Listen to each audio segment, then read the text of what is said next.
Sometimes my kitchen looks like this. And sometimes like this. Okay, there's two more left. Okay. So,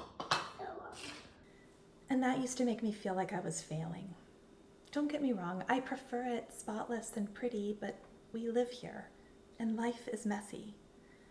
As a stepmom, I dove into the deep end of domestic life. When I got married 5 years ago, I wasn't just adjusting to cohabitating with a partner, but to two little kids. My husband certainly didn't expect me to take on all the household tasks, but I do see caring for my home as an act of love for my family. I wanted it to feel peaceful and stable, particularly because kids in a blended family are constantly having to recalibrate to their environment. I envisioned our home as a sanctuary, and it was, like an animal sanctuary where wild creatures roam free, including actual pets. Throw in multiple moves, a baby, and a puppy, I started to feel like to keep my home tidy, I had to choose between being Cinderella, cleaning up after everyone, or becoming the wicked stepmother, barking orders. I wondered, is there a way to manage my home without resenting it? Also, why is there a sock in the pantry? I'm Deanna, and this is the Not So Wicked Stepmother, where we explore blended family life. Please subscribe for a weekly video. So I do think it's possible to reduce the chaos and find joy in everyday tasks.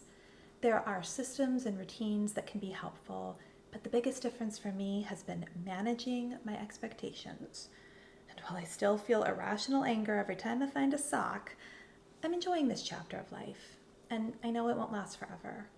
That's the beauty and the tragedy. If being present with the kids means I'm behind on chores, I can live with that. The truth is, housework is never done, ever. That doesn't mean abandon your responsibilities and accept your fate as a zookeeper. I do think there's a happy medium. So here are some of the mindset shifts that I have found to be helpful. Number 1, multitasking is overrated. Early in our marriage, I was making breakfast and being pulled in multiple directions. One of the kids asked me something and I blurted out, "I'm not an octopus. I only have 2 hands." The phrase has stuck and I still use it often. There will be mornings when you're trying to read an email while you're packing a lunch and listening to one kid tell a story and answering another kid's question, and I think we all know it doesn't work so well. I like to think of the rubber ball analogy, which basically says when you're juggling, you're going to drop balls. Rubber ones bounce back, glass ones break. If you're going to drop a ball, drop the right one. Most housework is rubber balls.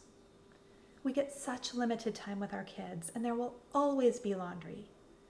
I like a rainbow bookcase and alphabetized spices, but my house doesn't always look like that. And it's okay if yours doesn't either. And if it does, I want all your secrets. Number 2, flirt with minimalism.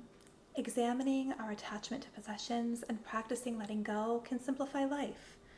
Blended families have extra complications that are unavoidable, so anything we can do to simplify is great. I don't have to call myself a minimalist to benefit from regular decluttering. Now, about the decluttering process. When I was single, I could go full KonMari method, spread out all my belongings and start sorting. That has not worked as well in a busy household. There are so many experts here on YouTube on minimalism and decluttering, and I've linked some of my favorites below. I'm also planning an upcoming video that will go into more detail about some of the tips I've learned. Number 3, establish routines and build habits that make your life easier. I used to have a laundry day. I've now learned every day is laundry day. It may not give me the same sense of accomplishment to complete a task, but by chipping away at things, I have a much better shot of staying ahead of the game. I was first inspired to make myself some routines when I was pregnant. I made pretty color-coded lists and put them in a binder. I cannot stress this enough. If you're going through any kind of life transition, and caring for children is a big one, do not overcomplicate it. Keeping such detailed home management was not sustainable for me, but I did learn from it.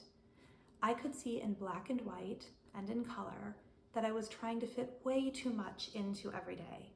I needed to edit and prioritize. There are areas of parenting that feel more intuitive to me. This is one I've had to put in deliberate effort. So it's taken some trial and error, but we're closer to that peaceful home I envision. Number 4, focus on the process, not the outcome.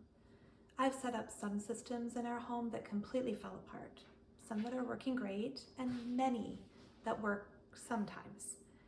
This is one area that being a mom and being a stepmom are exactly the same. We are all way too hard on ourselves. It's important to give ourselves grace. I often feel like just when I'm getting into a rhythm, life throws me another curveball. Another ball reference. I know we were juggling before, now we're playing baseball. The point is, let go of the expectation of perfection, not the process. You're doing your best. Keep going. Trust the process. It bears repeating that this is a season. The kids will grow up, and all those toys and sticky surfaces will be gone, and we'll miss it, or so I'm told. Number 5, ask for help. If you're feeling overwhelmed, check in with your spouse. You can even enlist the whole family in age-appropriate chores. With my little one, we can still turn tidying into a game. The big kids are on to me, but we can keep it neutral. Being asked to help around the house isn't a punishment. It's just how we contribute to our home. And it's helping build healthy habits, but don't tell them that. If you can and choose to hire help, go for it. There is no shame in accepting that you can't do it all yourself. No one can, not even Cinderella. Thank you so much for joining me today. Please subscribe, and I'll see you next week.